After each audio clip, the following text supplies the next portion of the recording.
എങ്ങനെ ഉണ്ടാക്കാൻ നമുക്കൊന്ന് കണ്ടാലോ. നല്ല ടേസ്റ്റിയാണ്. നല്ല പപ്സ് പോലെയല്ല, പപ്സിനേക്കാളും ടേസ്റ്റി ആയിട്ടുള്ള നല്ലൊരു സ്നാക്സ് ആയത് കേട്ടോ. എന്തായാലും ഇതെല്ലാവരും ഒന്ന് വീട്ടിലൊന്ന് ട്രൈ ചെയ്ത് നോക്കണേ. എന്തായാലും ഇത് ഇഷ്ടപ്പെടാണ്ടിരിക്കില്ല. ഒരു തവണ നിങ്ങൾ ആരെങ്കിലും ഇതൊന്ന് കഴിച്ച് നോക്കിയിട്ടുണ്ടെങ്കിൽ എന്തായാലും ഇതിൻ്റെ ഒരു ഫാനായിട്ട് മാറും. അപ്പം നമുക്കിതെങ്ങനെയാണ് ഇതെങ്ങനെയാണ് ചെയ്യുന്നത് നമുക്കൊന്ന് നോക്കിയാലോ.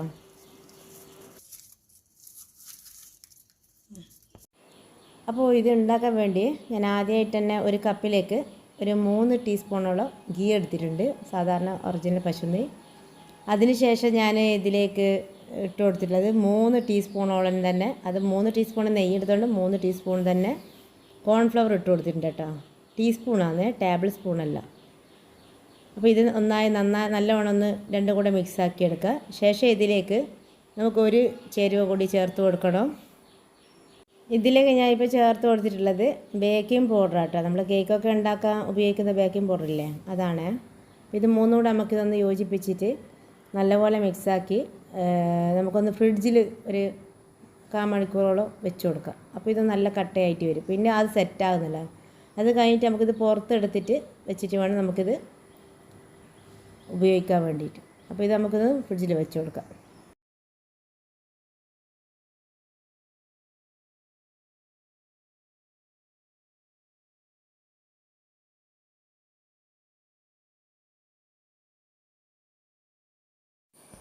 ഇനി അടുത്തതായിട്ട് നമുക്കിതൊരു മാവ് തയ്യാറാക്കിയെടുക്കാം. അതിന് വേണ്ടി ഞാൻ 3 കപ്പ് മൈദപ്പൊടി എടുത്തിട്ടുണ്ട്. 250 ml കപ്പിലാണ്. അത് ഓരോരുത്തരുടെ അളവിന് വേണ്ടുന്നതിനനുസരിച്ച് എടുക്കുക. അപ്പോൾ ഇതിൽ നമ്മൾ ചേർക്കുന്ന ഫില്ലിങ്ങും അതുപോലെ നമ്മൾ നേരത്തെ ഉണ്ടാക്കിയ ആ ഒരു നെയ്യിൻ്റെയും കോൺഫ്ലവറിൻ്റെയും മിക്സ് ഉണ്ടല്ലോ, അതുകൂടെ കറക്റ്റായിരിക്കണം എന്നേ ഉള്ളൂ. ബാക്കിയെല്ലാം നമുക്ക് ഇഷ്ടം പോലെ നമ്മൾ എത്ര ആവശ്യമുണ്ടോ അതിനനുസരിച്ചിട്ട് മൈദപ്പൊടി എടുക്കാം കേട്ടോ. അപ്പോൾ ഞാനിപ്പോൾ എടുത്തത് 3 കപ്പാണ്. അതിലേക്ക് ഞാൻ ഒരു 3/4 ടീസ്പൂണോളം ഉപ്പും ഒരു 1/2 കപ്പോളം നെയ്യും, പശു നെയ്യ് തന്നെ കേട്ടോ, അതുകൂടെ ചേർത്ത് നല്ല പോലെ കൈവച്ചിട്ട് ഇതൊന്ന് മിക്സാക്കി എടുക്കേണ്ട. നെയ്യും പിന്നെ മൈദപ്പൊടി നന്നായി മിക്സായി വരണം കേട്ടോ. അപ്പോൾ അതിന് ശേഷം ഞാൻ കുറേശ്ശെ വെള്ളം ഒഴിച്ചിട്ട് ആവശ്യത്തിന് കുഴച്ച് നോക്കിയിട്ട് വെള്ളം നോക്കി ഉപയോഗിക്കാം കേട്ടോ. വെള്ളം കൂടിപ്പോകാനും പാടില്ല, കുറഞ്ഞു പോകാനും പാടില്ല. നമുക്കൊരു പാകത്തിനുള്ളൊരു നല്ലൊരു മാവ് തയ്യാറാക്കിയെടുക്കുക.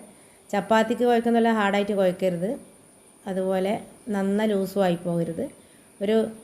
ഒരു ഒത്ത ലെവലിൽ കുഴച്ചിട്ട് നല്ലൊരു ഡോ ആക്കി എടുക്കാം കേട്ടോ.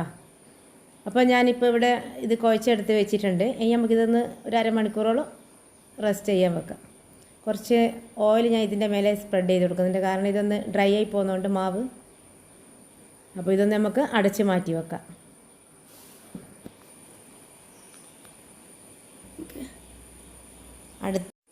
അടുത്തതായിട്ട് നമുക്ക് ഇതിനൊരു ഫില്ലിങ് കൊടുക്കണമല്ലോ, ഇതിൻ്റെ അകത്ത് സ്റ്റഫ് ചെയ്യാൻ. അപ്പോൾ അതിന് വേണ്ടിയിട്ട് ഞാൻ ഒരു പാനിൽ കുറച്ച് ഓയിൽ ഒഴിച്ചിട്ട് ഇതിലേക്ക് ഒരു ടേബിൾ സ്പൂൺ ഇഞ്ചി വെളുത്തുള്ളി പേസ്റ്റ് നല്ലപോലെ വാട്ടിയെടുത്തിട്ടുണ്ട്. അതിന് ശേഷം അതിൻ്റെ പച്ചമണം പോയ ശേഷം ഞാൻ ഇതിലേക്ക് പച്ചമുളക് ഒരു 4 എണ്ണം ഇട്ട് കൊടുത്തിട്ടുണ്ട്. എൻ്റെ എരിവിനനുസരിച്ചുള്ള പച്ചമുളക് ഞാൻ ചേർത്തിട്ടുള്ളത്.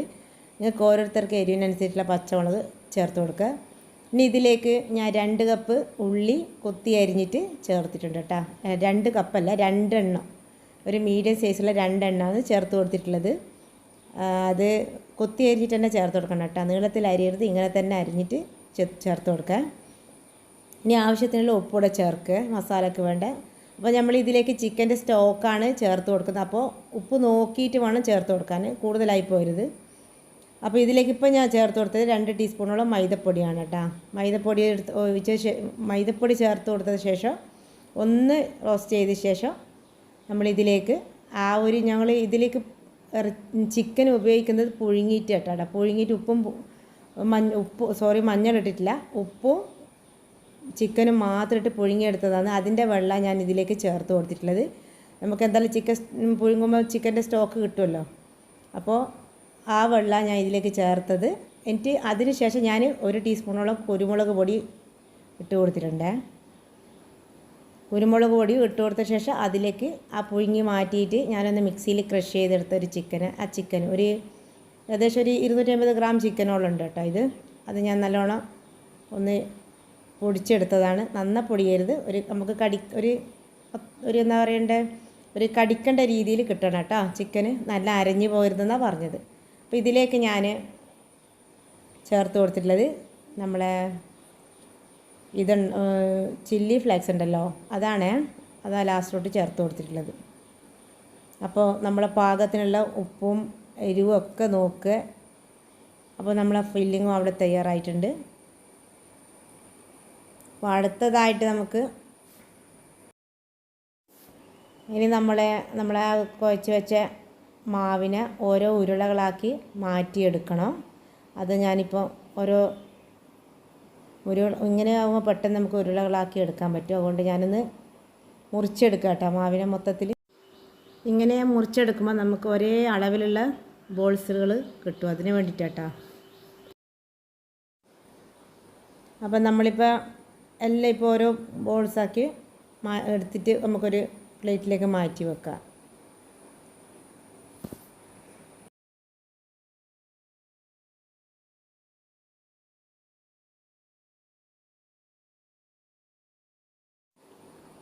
അപ്പോൾ ഇവിടെ എല്ലാം ഞാൻ ബോൾസാക്കി എടുത്ത് വെച്ചിട്ടുണ്ട്. ഇനി നമുക്ക് ഇതിലേക്ക് കുറച്ചൊന്ന് ഓയിൽ സ്പ്രെഡ് ചെയ്ത് കൊടുക്കാം. ഇതൊന്ന് ഡ്രൈ ആയി പോകാണ്ടിരിക്കാൻ വേണ്ടിയിട്ടാണ്. എന്നിട്ട് നമുക്കിതൊന്ന് കവർ ചെയ്ത് മാറ്റി വെക്കാം. ഒരു 10 മിനിറ്റോളം മാറ്റി വെക്കാം.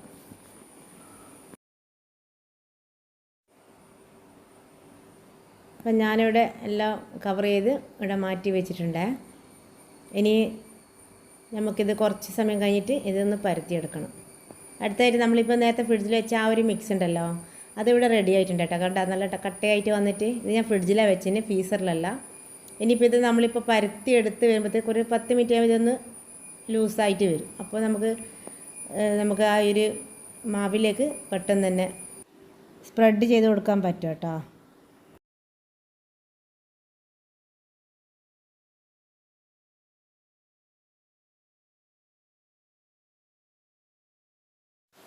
അപ്പം ഞാൻ അതിൽ നിന്ന് ആ ബോളിൽ നിന്ന് ഒരു ഉരുള എടുത്തിട്ടുണ്ട്. ഇത് നമുക്കൊന്ന് കൈവച്ച് പരത്തി കൊടുക്കുക.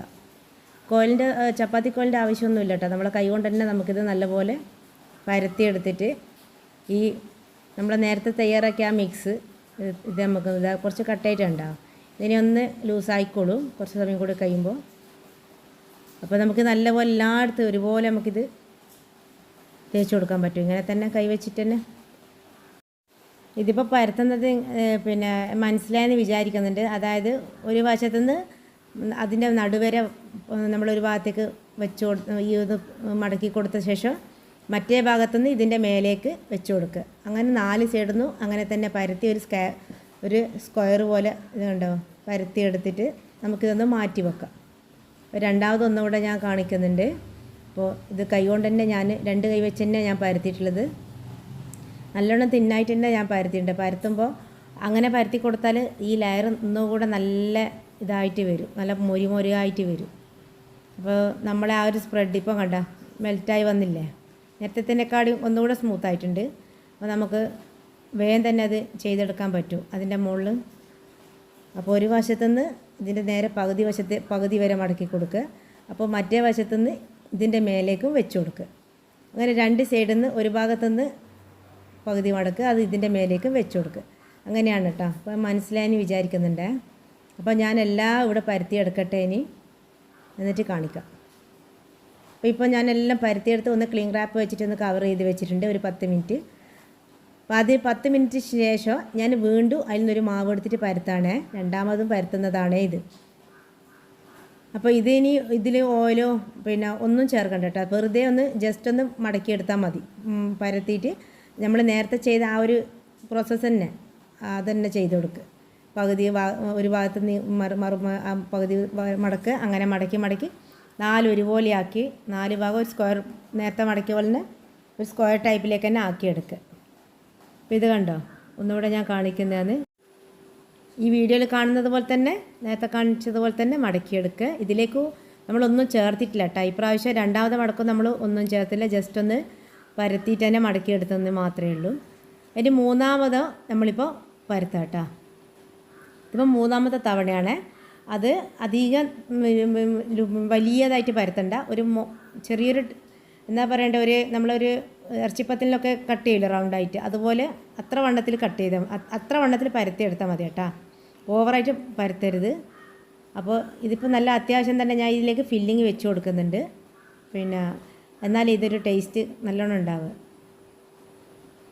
അപ്പോൾ ഇത് ഒരു വശത്തുനിന്ന് നടുക്കേക്ക് വെച്ച് ഇനി ഇപ്പുറത്തെ വശത്തുനിന്ന് അതിലേക്ക് വെച്ച് കൊടുത്ത് ഇനി ഈ ഒരു സൈഡിൽ നിന്ന് നടുക്കത്ത് വെച്ച് മറ്റേ സൈഡിൽ നിന്ന് നടുക്കേക്ക് വെക്കുക ഈ മാവ്.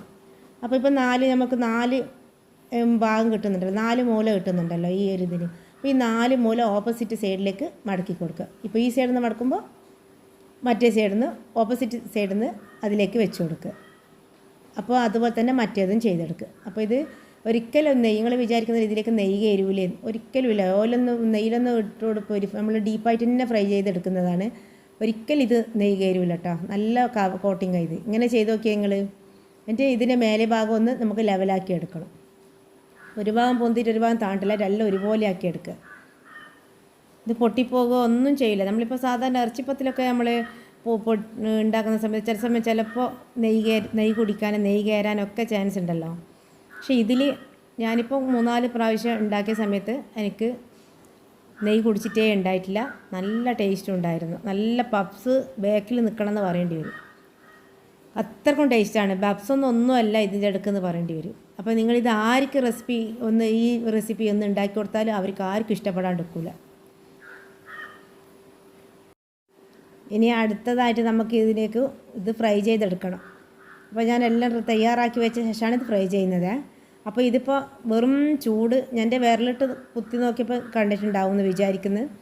അത്രക്കും നമുക്ക് കൈ കുത്തിയാലുള്ള ചെറിയൊരു ചൂടിൽ തന്നെ ഇതിട്ട് കൊടുക്കണം കേട്ടോ ഓയിൽ. ഈ നമ്മൾ ഒരുപാട് ചൂടാകാണ്ട് തന്നെ ചെറിയ നമ്മൾ വിരൽ മുക്കുമ്പോൾ നമുക്ക് തൊടാൻ പറ്റുന്ന ചൂടിൽ തന്നെ നമ്മളിത് ഓയിലേക്ക് ഇട്ട് കൊടുക്കുക. അതിനുശേഷം കണ്ടോ ഇത് കുമിളകളായിട്ട് വരുന്നു. അപ്പോൾ ഞാൻ ഇത് ചെറിയ തീയിലാണ് വെച്ചിട്ടുള്ളത്, മീഡിയം.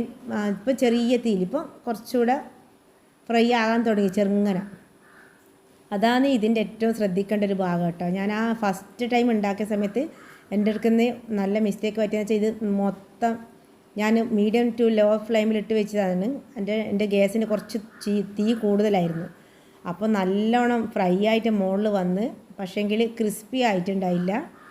പിന്നെ അതുപോലെ ഇത് പൊങ്ങിയിട്ടും ഉണ്ടായിട്ടില്ല, പിന്നെ ഉള്ളു വെന്തിട്ടും ഉണ്ടായിട്ടില്ല. അപ്പോൾ അങ്ങനെ നിങ്ങൾക്ക് ആർക്കും വരാണ്ടിരിക്കാൻ വേണ്ടിയിട്ടാണ്. ഇതിപ്പോൾ ഞാൻ ഉണ്ടാക്കി ഇപ്പോൾ 3-4 പ്രാവശ്യം ഉണ്ടാക്കിയപ്പോൾ നന്നായിട്ട് വന്നിട്ടുണ്ട്. അതായത് ഞാൻ ഇതിൻ്റെ റെസിപ്പി നിങ്ങൾക്ക് കൂടെ ഷെയർ ചെയ്തത്. ഇതിപ്പോൾ കണ്ടോ എല്ലാം പൊങ്ങി വരാൻ തുടങ്ങിയിട്ട് നല്ലവണ്ണം പൊങ്ങുന്നത് കാണുന്നില്ലേ. ഇനി മെല്ലനെ ഇതൊന്ന് മറിച്ചിട്ട് കൊടുക്കുക. അപ്പോൾ തന്നെ അതിൻ്റെ മുകളിൽ ഓരോ പൊടികൾ ഇങ്ങനെ വീഴുന്നുണ്ടാവും.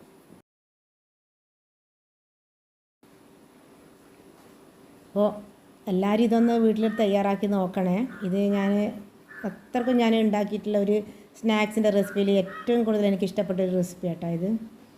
ഞാനിത് ഷെയർ ചെയ്യണം കുറേ ദിവസമായി വിചാരിക്കുന്നത്, അതാണ് ഇപ്പോൾ നിങ്ങളുടെ മുന്നിൽ ഷെയർ ചെയ്തത്.